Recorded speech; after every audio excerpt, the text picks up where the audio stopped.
Hello दोस्तों, नमस्कार। Helping thinkers के यूट्यूब चैनल में आप सभी का हार्दिक स्वागत है। मध्य प्रदेश लोक सेवा आयोग द्वारा हाल ही में रिवाइज्ड आंसर की जारी कर दी गई है, जैसा कि आपको पता होगा। अब प्रश्न मन में संशय का ये बना हुआ है, क्योंकि इसमें भारी बदलाव एक तरीके से किया गया है, जहां पर लगभग 10 प्रश्न आपको ऐसे देखने को मिलेंगे जहां पर 10 प्रश्नों पर चेंजेस हुआ है। तो इसका एक तरीके से कट ऑफ जो है, सबके मन में संशय बना हुआ है कि कट ऑफ इसका क्या जा सकता है और कितने नंबर वाले को मेंस की तैयारी कर लेना चाहिए या अपनी पढ़ाई के प्रति सीरियस हो जाना चाहिए। इसी प्रकार से ये जो कट ऑफ मैं बताने वाला हूँ, एक तरीके से 100% प्रमाणों के आधार पर मैंने खुद सारी चीज़ें मैं आपको नहीं बता पाऊँगा, लेकिन इसका पूरा एनालिसिस करने के बाद में बहुत सारे आंकड़े जुटाने के बाद में मैं कट ऑफ आपको बता रहा हूँ। तो दोस्तों, आपसे सबसे पहले मेरा आपका विनम्र निवेदन है कि आप डायरेक्ट कट ऑफ पर मत जाइएगा, ठीक है। पहले मेरे द्वारा जो कुछ बातें आपको मैं बताऊंगा, उन बातों पर थोड़ा सा ध्यान से सुनिएगा, तो आपको सारे जो डाउट हैं वो क्लियर हो जाएंगे। आई बात समझ में? उसके बाद में आपको कट ऑफ का वीडियो देखने की आवश्यकता नहीं पड़ेगी शायद। आई बात समझ में? तो इस वीडियो को बिना स्किप किए इत्मीनान से सारी बातें आप धीरे धीरे करके समझें। उसके बाद आप खुद सोचें कि हाँ, वास्तव में ऐसा हो सकता है या नहीं हो सकता। आपको फिर भी अगर पसंद आता है तो वीडियो को ज़रूर लाइक कीजिएगा, नहीं पसंद आता है तो कोई इशू नहीं है, आप जा सकते हैं यहाँ से। आइए तो शुरुआत करते हैं। मध्य प्रदेश यानी एमपीपीएससी का जो 2021 का जो प्रीलिम्स का पहले पेपर का जो कट ऑफ है वो क्या जा सकता है उसके बारे में। लेकिन वहाँ बढ़ने से पहले कुछ चीज़ें मैं आपको बताना चाहूँगा कि इसमें जो है क्या हो सकता है। सबसे पहले अगर दोस्तों हम बात करें तो आपको पता है कि इस बार जो है कुल जो है 10 प्रश्नों पे बदलाव हुआ है। 10 प्रश्न में 3 प्रश्न ऐसे हैं जिनको क्या किया गया, डिलीट कर दिया गया। 3 प्रश्न ऐसे हैं जिनको डिलीट कर दिया गया। इसमें से 5 प्रश्न ऐसे हैं जिसके एक से अधिक जो है आंसर माने गए हैं, यानी किसी का ए बी माना गया है, किसी का ए सी माना गया है और एक प्रश्न का तो ए बी सी तीनों ही माना गया, ठीक है। तो 5 प्रश्न ऐसे हैं। उसके साथ ही 2 प्रश्न ऐसे हैं जिनके जो है आंसर जो हैं बदल दिए गए, आंसर बदले। अब ये 2 आंसर कौन से हैं? तो दोस्तों, एक तो वो जो आपका फास्फेट परीक्षण वाला था, है ना, उसका पिछली आंसर की के हिसाब से उसका आंसर जो है दूध माना था, लेकिन इस बार आयोग ने उसका सभी वाला जो ऑप्शन था, ऑप्शन नंबर डी, वो सही माना है, ठीक है। और एक और जो प्रश्न है भारतीय संघ वाला, जो 1935 के अधिनियम से आया था, 1935 के अधिनियम से जो प्रश्न आया था, उसने आयोग ने पिछली बार उस प्रश्न का जो आंसर है वो माना था भारतीय संघ, लेकिन इस बार आयोग ने उसका आंसर चेंज कर कर क्या दिया है, अखिल भारतीय संघ दिया है।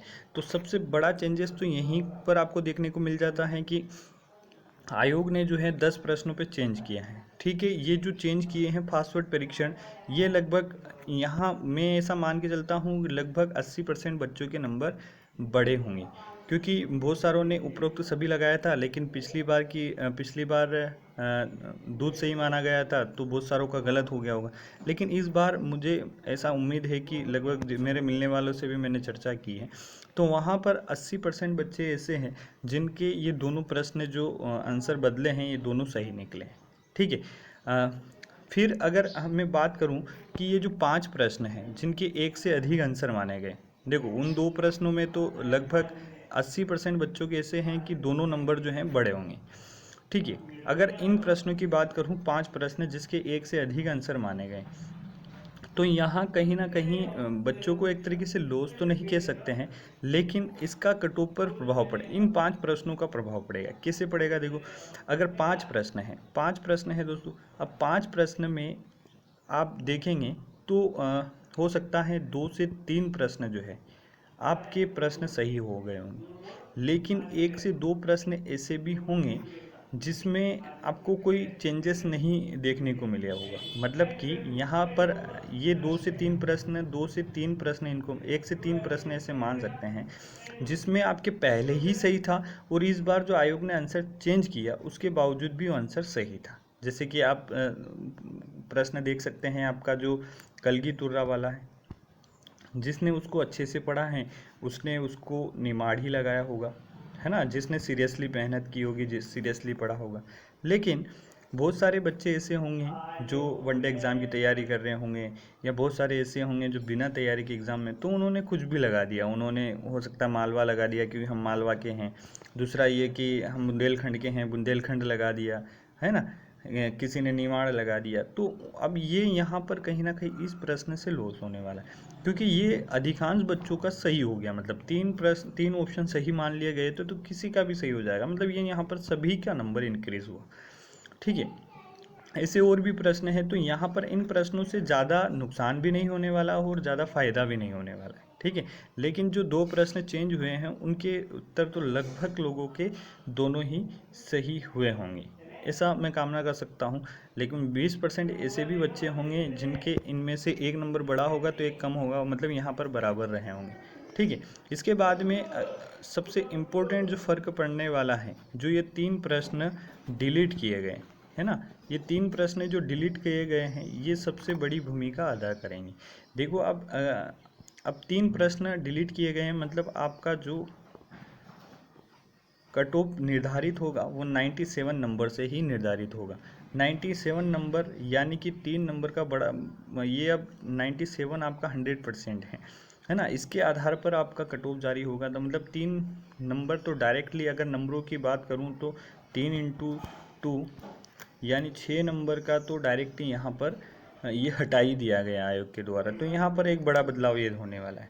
ठीक है, अब अगर मैं दोनों की अगर कंपैरिजन की बात करूँ 2021 और 2020 की, ठीक है, तो 2020 में आपने देखा होगा 2020 में कोई भी प्रश्न डिलीट नहीं हुआ था, पेपर थोड़ा सा मॉडरेट था, थोड़ी सी कठिनाई थी उसमें, मानता हूँ लेकिन फिर भी यहाँ पर जनरल का जो कट ऑफ है वो 70 गया था, ओबीसी का 66 या 65 ऐसा कुछ गया था, अभी देखेंगे हम। ठीक है, उसके बाद में 2021 में आपको लग रहा होगा पेपर बहुत सरल है ना, बहुत सारे बच्चों के मन में प्रश्न है कि पेपर बहुत सरल। देखो यहाँ पर पेपर 2020 में कठिन था, लेकिन जो बच्चा सीरियस था, सीरियसली पढ़ाई करके गया था, तो उसके यहाँ पर क्वेश्चन उसको समझ में आए, है ना, और यहाँ पर कन्फ्यूजन पैदा नहीं हुआ 2020 में। लेकिन 2021 में पेपर इतना सरल बना दिया गया है ना, बहुत सारे लोग कह रहे हैं कि बहुत इजी बना दिया है, लेकिन बेटा यहाँ पर 2021 में सरल बना दिया है, लेकिन यहाँ पर कन्फ्यूजन भी तो उतना ही पैदा कर दिया ना ऑप्शन में। आप देखेंगे जो यूनिसेफ का मुख्यालय पूछा गया था वो प्रश्न लगभग 80 से 90% बच्चों ने गलत किया। आई बात समझ में? ऐसे और भी प्रश्न हैं जो कहीं ना कहीं गलत हुए हैं। और फिर दूसरी बात जो ये हो गया दोनों का कन्फ्यूजन। अब यहाँ पर जो 2-3 प्रश्न डिलीट किए हैं ना, यहाँ अधिकांश बच्चों को नुकसान हुआ होगा, क्योंकि पिछली बार के आंसर की के हिसाब से हो सकता है उनके तीनों प्रश्न सही हो। आई बात समझ में? लेकिन इस बार जो आंसर तीनों डिलीट कर दिए गए तो उनको तो 3 नंबर का लॉस हो गया, तो कहीं ना कहीं उनका नंबर भी जो है डिक्रीज होगा, नीचे आएगा। आई बात समझ? तो यहाँ पर कट ऑफ जो है वो ज़्यादा नहीं जाने वाला है। ठीक है, मैं बताऊंगा। सबसे पहले देख लेते हैं कि 2020 में कट ऑफ क्या गया है, क्योंकि ये 2020 के ही कट ऑफ के आसपास रहने वाला है 2021। देखो 2020 के अगर कट ऑफ की हम देखें तो यहाँ पर जनरल मेल की 140 यानी 70 नंबर गया था। ठीक है, 69 जो है फीमेल का गया था, मतलब इनके बीच में 1 नंबर का डिफरेंस रहा था। एससी की बात करें तो 130 यानी 65, है ना, 128 फीमेल का गया था यानी 64 नंबर गया था। एसटी की बात करें तो 60 नंबर गया था, मतलब 60 क्वेश्चन। फीमेल की बात करें तो यहाँ पर 59 गया था। वहीं ओबीसी की अगर आप बात करें तो ओबीसी का जो कट ऑफ है वो 132 गया था, यानी 66 क्वेश्चन गया था, जबकि फीमेल का 65 गया था। वहीं ईडब्ल्यूएस की बात करें तो 132, मतलब वही ईडब्ल्यूएस का ओबीसी का बिल्कुल मतलब लगभग सेम ही गया था। देखो मेल का देखोगे या फीमेल का देखेंगे तो दोनों सेम ही गया, मेल और फीमेल का 66 और 65, है ना। तो यहाँ पर फिर उसके बाद में दिव्यांगजनों की अगर बात करें, क्योंकि इनके बारे में बहुत सारे जो हैं बात नहीं करते हैं कि इनका कट ऑफ क्या जा सकता है, तो इनका कट ऑफ जो देखो आप लोगों के लिए जो भी दिव्यांगजन हैं, चाहे वो दृष्टिबाधित, श्रवणबाधित या कोई भी कैटेगरी से हैं, तो उनका कट ऑफ जो है इसी के आसपास रहने वाला है, कोई ज़्यादा बड़ा बदलाव नहीं होने वाला है। ठीक है, फिर उसके बाद में जो भूतपूर्व सैनिक हैं, एक्स सर्विसमैन हैं, तो इनका भी कट ऑफ है तो लगभग इसी के पास रहने वाला। क्या रह सकता है कट ऑफ, इसके बारे में बात कर लेते हैं। तो देखिए ये सबसे पहले मैं आपको कट ऑफ बताने से पहले ये बता दूं कि ये जो है संभावित कट ऑफ है मेरे द्वारा पिछले साल के पेपरों को इस साल का पेपर साथ में ही पिछले साल जो एक्सेप्टेड कट ऑफ संभावित कट ऑफ था उसके बाद में जो आयोग द्वारा फाइनल कट ऑफ जारी किया उसका पूरा एनालिसिस करके एक संभावित अनुमान लगाया है। ये किसी भी प्रकार से फाइनल कट ऑफ नहीं है ना, इस बात का आप ध्यान रखें। और आप एमपीपीएससी की तैयारी कर रहे हैं यानी लोक सेवा आयोग की तैयारी कर रहे हैं तो कहीं ना कहीं आप सिविल सर्विसेज की तैयारी कर रहे हैं तो आपको इतना ज्ञान होगा। ठीक है, सबसे पहले अगर मैं बात करूं एमपीपीएससी 2021 के कट ऑफ, तो जनरल का जो कट ऑफ है वो मेल का 69 से 72 तक है। देखो 72 से ऊपर जाने की बहुत कम संभावना है, 72 से ज़्यादा जा ही नहीं सकता, लेकिन ये भी है कि 69 से कम भी नहीं जाएगा जनरल का। ठीक है, तो अगर इसके बीच में है तो आप मेंस की बेहतरीन तैयारी कर सकते हैं। देखो अब ये संभावित कट ऑफ है तो यहाँ पर एक नंबर कम हो सकता है ना, लेकिन ज़्यादा जाने की बहुत कम संभावना है। ठीक है, फीमेल का वहीं देखें हम तो 67 से 70 के बीच में अगर आप हैं तो मेंस की तैयारी में लग जाइए। ओबीसी की अगर बात करें तो 68 से 71, देखो यहाँ पर एक नंबर ओबीसी के अंदर एक नंबर कम या ज़्यादा हो सकता है ना, एक नंबर ज़्यादा तो होने की बहुत कम संभावना है, लेकिन फिर भी आप एक नंबर कम या ज़्यादा इसमें मान के चल सकते हैं। 67 तक भी जा सकता है अगर कम गया, और एक नंबर अगर बढ़ाते हैं तो एक नंबर इंक्रीज भी हो सकता है। तो यानी आपका देखे जाए तो 68 से 71 एक सेफ स्कोर माना जा सकता है।